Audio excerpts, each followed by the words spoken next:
Bueno, muchas gracias por la invitación. Yo creo que un seminario como este pues, son muy importantes, ¿no? Porque, como ha dicho Julio al principio de la introducción, todavía hay un gran vacío sobre el papel de la izquierda radical en la historia contemporánea y especialmente de determinados sectores de eso que hemos llamado la izquierda radical que son pues, las corrientes libertarias y autonomistas. Y es importante rescatarlo eh, principalmente por tres cuestiones. Uno es porque es una manera de contestar al predominio de ese relato hegemónico de la transición, de que fue un proceso donde primó la responsabilidad, donde bueno, pues los agentes tuvieron un papel moderado y modélico. Segundo, porque este silenciamiento al papel de determinados actores pues no hace justicia ni a la verdad histórica. Y en tercer lugar, también porque estos movimientos, a pesar de que en muchas ocasiones no tienen una gran implantación social, pero sí es verdad que tienen arraigo y tienen mucha influencia en movimientos sociales y políticos que nos llevan hasta hoy, ¿no? Uno va haciendo toda una genealogía de estos movimientos y nos lleva a actores que todavía hoy están presentes e incluso pues que momentos de episodios de levantamientos como el 15M que tienen una gran proyección social o incluso a la formación actual del gobierno de coalición que se ha formado, pues también en cierta manera es uno de los resultados de todo ese proceso histórico que hay. Dentro de estos grupos silenciados, pues yo me voy a centrar ahora en hablar del autonomismo, ahora hablaremos de a qué nos referimos, y después me voy a centrar en segundo lugar en el sindicalismo de la CNT, sindicalismo revolucionario, sindicalismo o anarcosindicalismo, como se le suele llamar. Bueno, antes que nada voy a limitar los conceptos, después voy a hablar de las luchas autónomas en España y después voy a hablar de la evolución de la CNT. Pero van a ser todas unas pinceladas porque tampoco tenemos mucho tiempo, voy a dar pinceladas. Bueno, ¿qué es eso del autonomismo? Bueno, el autonomismo lo podemos entender que es una corriente dentro de la izquierda radical que nace en la década de 1960 en Europa, principalmente como reacción a la burocratización, a lo que entienden como la burocratización de los partidos comunistas. Hay toda una serie de activistas influidos por corrientes situacionistas, por el consejismo comunista, de que Julio ya ha dado algunas ideas, o por el anarquismo, que consideran que critican el papel dirigista que tiene el Partido Comunista y burocrático en las luchas sociales. Entonces buscan la autonomía respecto a esos partidos comunistas, buscan que las luchas sean autónomas, sean independientes respecto a los partidos. ¿Qué ocurre con esta corriente? Pues que no está unificada en una gran organización, ni tiene un manual teórico único, ni un único intelectual de referencia, sino que hay muchas corrientes, muchas organizaciones que nacen, desaparecen, incluso algunas organizaciones que no llegan nunca a formalizarse de ninguna manera, sino que son grupos que no tienen estatutos, que no tienen estructura, que no se legaliza, sino que son grupos que se crean a través de redes de manera ad hoc. Entonces es muy difícil estudiar, es muy difícil rastrear. Y además existe no solo en España, sino a nivel internacional. Pues, el mayo francés de 68 es un hito importante, pero también tiene expresión en Estados Unidos, en el movimiento estudiantil, los derechos civiles, en Italia, en Checoslovaquia y, por supuesto, también en España. Esto que hemos definido como autonomismo, pues tiene tres grandes manifestaciones. Una de ellas es un autonomismo de carácter obrero, que centra su acción en el interior del movimiento obrero, que se manifiesta en el operaísmo italiano de la década de los 70, con figuras como Toni Negri, como Bifo, etcétera, con muchas publicaciones, con distintos grupos, que abogan por su estrategia de radicalizar el movimiento obrero desde dentro, pero rechazando el papel de los sindicatos a los que consideran sustancialmente como agentes reformistas. Y frente a esos sindicatos, ellos lo que proponen es el énfasis en la acción directa, en la huelga salvaje y en el sabotaje. Este autonomismo obrero también tiene su correlato en España, en lo que se ha conocido como las luchas autónomas. Y sobre esto hay un poco de bibliografía. Uno puede encontrar, por ejemplo, libros ya de los años 70, de la editorial ZXI, hay algunos libros sobre eso. Hoy podemos encontrar algunos trabajos de Miquel Amorós sobre ese tema. Podemos encontrar de Santiago López Petit, también tiene publicado sobre eso, y hasta hace poco había también una base de datos online sobre la autonomía obrera, con muchos documentos. Yo no sé si sigue en pie ese archivo. Bueno, pues hay documentación, ¿no?, sobre estas luchas en España. En segundo lugar, esto que llamamos autonomismo, a partir de la década de los 80, se va expresando de otra manera fuera del movimiento obrero en lo que se ha conocido como los nuevos movimientos sociales. Movimientos que ya no se centran exclusivamente en la reivindicación más material del mundo del trabajo, sino que presentan nuevas demandas que se han llamado postmaterialistas, puede ser, bueno, pues que tienen que ver con la calidad de vida, con la justicia social, con la igualdad, ¿no? Entonces, este autonomismo pues, se ha expresado en el movimiento vecinal, en el movimiento estudiantil, se ha expresado en distintas, y eso nos lleva incluso hasta el movimiento antiglobalización, ya en la década del 2000, e incluso hasta el 15M también se pueden rastrear estas influencias autonomistas, ¿no? Por ejemplo, de los grupos promotores del 15M estaba Juventud Sin Futuro, que se puede ubicar en cierta manera dentro de esta corriente. Y en tercer lugar, hay para tener una perspectiva internacional, una tercera gran manifestación de este autonomismo, que sería el autonomismo latinoamericano, que tiene que ver con movimientos sociales que tienen mucha fuerza en América Latina y que han desarrollado un carácter muchas veces pues autónomo respecto a los partidos políticos, como puede ser el zapatismo, con el estallido de 1994, pero también el movimiento de los sin tierra en Brasil, la CONAIE en Ecuador, que siempre ha tenido una relación muy tensa con la izquierda, ¿no?, con Rafael Correa, bueno, pues esa es una expresión autonomista latinoamericana, ¿no? O por ejemplo la explosión en 2001 en Argentina también de esos movimientos sociales, también son autonomistas, con movimientos como los piqueteros o todas las asambleas barriales. Todo eso encaja dentro de esta corriente autonomista, ¿no?, que en determinadas ocasiones, por supuesto, también establece alianzas o se integra con grupos parlamentarios y tal. No, los caminos no son nunca ortodoxos, sino que siempre se van entrecruzando. Eso sería lo que vamos a definir por autonomismo, que tiene una expresión en España. Y después, pues, ¿qué vamos a entender por un sindicalismo radical o revolucionario? Bueno, la palabra radical, el tema de los conceptos es muy importante, ¿no?, porque muchas veces son conceptos que los mismos movimientos no lo utiliza el académico, pero los mismos movimientos no lo aceptan, ¿no?, esas etiquetas, ¿no?, o esas definiciones.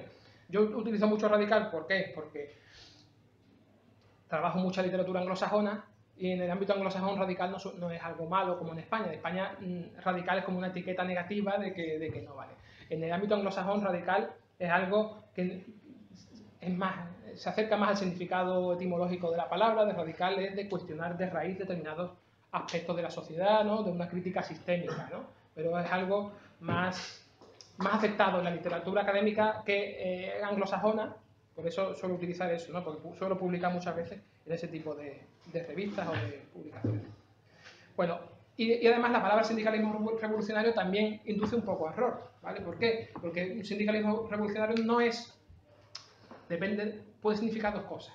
Un sindicalismo revolucionario puede ser una serie de organizaciones sindicales que buscan un cambio sistémico, una revolución, pero el sindicalismo revolucionario es también un modelo sindical específico basado en la Carta de Amiens, que es la fundación de la CGT francesa de 1905, que es un modelo sindical que aboga por la independencia respecto al partido, con un modelo de sociedad donde el sindicato va a sustituir prácticamente al Estado, Es decir, es un modelo de sindicato muy particular.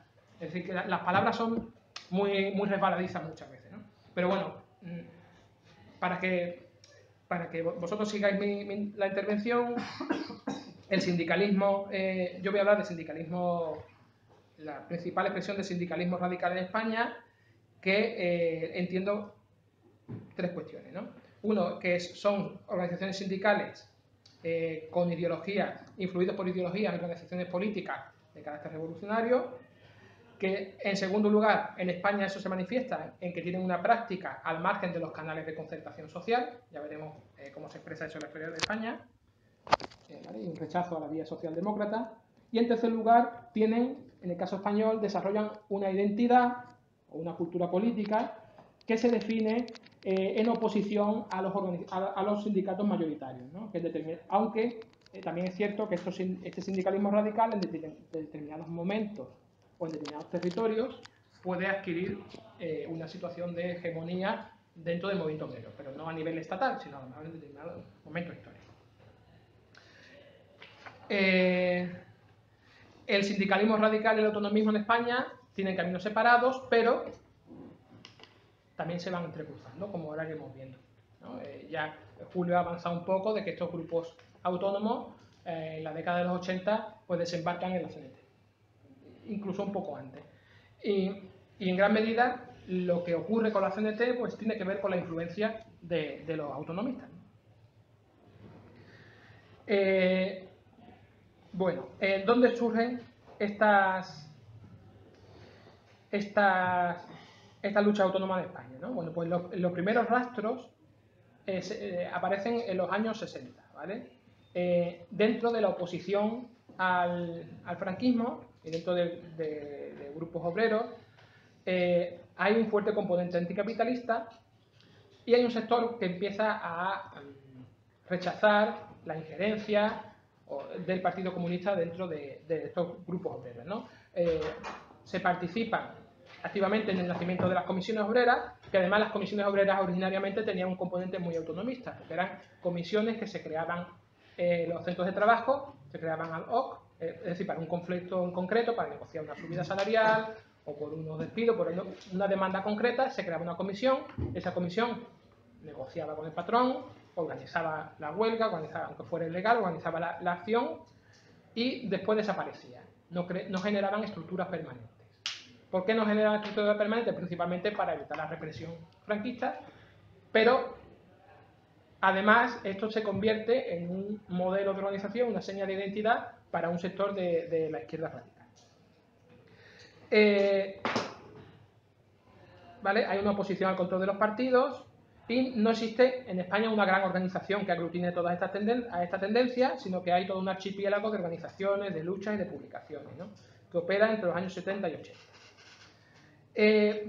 La corriente va cogiendo forma en Cataluña, principalmente en torno a la revista Qué Hacer, ¿vale? Por parte de un sector de militantes de comisiones obreras, que desde esa revista hacen una crítica muy fuerte al PSUC y al FOC por los intentos que tienen de controlar a los sindicatos. Entonces, militantes de esta corriente defienden la unidad obrera, ¿vale? Estamos en un contexto en el que ya los sindicatos empiezan a rivalizar para conseguir la hegemonía dentro del campo sindical, ¿no? Las comisiones obreras empiezan a rivalizar con la USO, ya se empieza a reestructurar la CNT, se empieza a reestructurar la UGT, aunque con muy pocos medios. Entonces los sindicatos empiezan a competir entre sí. Y esta corriente autonomista empieza a ver que esa competición debilita para el movimiento obrero. Todo esto que ocurre hoy cuando hay unas elecciones sindicales en una empresa, de que se ponen a parir unos a otros, pues eso nos debilita el poder como clase obrera. Entonces, frente a esa competencia intersindical, que después se institucionaliza en el modelo sindical que tenemos hoy, ellos defendían la unidad obrera. Y para ello proponían una serie de estructuras que llamaban las plataformas de comisiones de empresas, crear algunas coordinadoras de ramo, creaban también otra estructura que eran los círculos, más enfocadas a la autoformación teórica de los militantes. Pero y estas plataformas tienen un papel muy importante en determinadas luchas, pero no se llegan a mantener en el tiempo ni dar lugar, bueno, pues a un modelo que perdurara, ¿no? de organización obrera. Además hay una serie de decisiones, por ejemplo, algunos ya en los años 70 se integran en partidos de carácter leninista y otros forman los grupos obreros autónomos, ¿vale? Que desaparecen en el año 73 y son protagonistas de muchas huelgas salvajes en aquella época que están, bueno, pues algunas están bien descritas pues en el Congreso de las otras protagonistas de la transición o en los libros que yo he citado. ¿Vale? Tienen un papel a lo largo de los 70 pues en las huelgas de Roca, en la huelga de la construcción de Granada, tienen un papel importante en el nacimiento del sindicalismo en la estiba, ¿vale? Hoy en día la principal fuerza de la estiba creo que es la coordinadora, se llama la coordinadora, es un sindicato hoy en día de carácter corporativo, pero en sus orígenes es un sindicato de carácter muy autonomista, que todavía hoy sigue vigente, lo que pasa es que ya está más burocratizado. Y a medida que la conflictividad laboral va decayendo y el sindicalismo se va institucionalizando en España, pues estas corrientes autonomistas pues o bien se van refugiando en la CNT o bien se van expresando en otras expresiones militantes, pero ya más dentro del movimiento vecinal o también en el movimiento de los presos, ¿no? La coordinadora de presos en lucha, que tuvo un papel muy importante en las luchas en prisiones en los años 80, pues también es una manifestación de esta tendencia autonomista. Otro actor importante de la izquierda radical, que voy a dar 4 pinceladas, en el periodo de transición es la CNT, como sabéis es un sindicato de orientación sindicalista revolucionaria y anarquista que se funda en 1910, a partir de otras organizaciones anteriores. Se prohíbe durante el franquismo, intenta operar desde la clandestinidad durante la época franquista, pero es un auténtico desastre, ¿no? Pues digamos que durante el franquismo pues, es la organización de la cual desmantelan más comités nacionales. Había más policías que militantes, ¿no? Pues caen todos los intentos de reorganizarlos, caen en prisión y no logra articularse ni influir con mucha fuerza en el movimiento obrero durante el franquismo. Pero es cierto que ya en los años 70 se empieza a reorganizar y una parte del movimiento obrero y de la juventud en aquella época empieza a ver en la CNT pues, una referencia y un modelo, ¿no? En el año pues, 76 se crea el primer comité nacional ya legalizado. En el 77 aumenta mucho la afiliación y además un periodo de gran conflictividad laboral con la huelga de Roca, de Induico, del diario Pueblo, etcétera, donde tiene un papel importante y empieza a hacer una serie, y a la vez que se reorganiza empieza a hacer una serie de actos públicos que tienen mucho impacto, mucho más de lo que los mismos organizadores esperaban. Por ejemplo, en el año 77 se convoca el meeting de San Sebastián de los Reyes, en la Plaza de Toros, que reúne a 30.000 personas. Y más tarde ese mismo año hay un meeting en Montjuïc, en Barcelona, que reúne a 50.000 personas, ¿no? Empieza a hacer unos actos que son masivos, ¿no? Entonces es una organización que rechaza pues, la política de pactos de la transición. El primer pacto es el partido que se rechaza, es el pacto de la Moncloa. Ahí coincide inicialmente con los sindicatos, pero se queda, Comisión y UGT se retiran de esa oposición y se quedan solo pues, el CESUR y la CNT como oposición a los pactos de la Moncloa. Y empiezan a impugnar el modelo sindical que se empieza ya a negociar y a hacer. En el año 78 experimenta un revés fuerte porque hay un incendio en una sala de espectáculos de Barcelona en el que provocado por unos cócteles molotov y después con el tiempo pues, se descubrió que eso lo había hecho un infiltrado policial, pero eso conllevó un gran desprestigio para la organización, por muchas desafiliaciones, fue un episodio, fue un revés, ¿no? en el intento de reorganizarse, pero quizás lo más fuerte en el desarrollo de la organización pues son las divisiones que experimenta. En el año 79 celebra el 5º Congreso Y en este congreso, pues el Comité Nacional que había en aquella época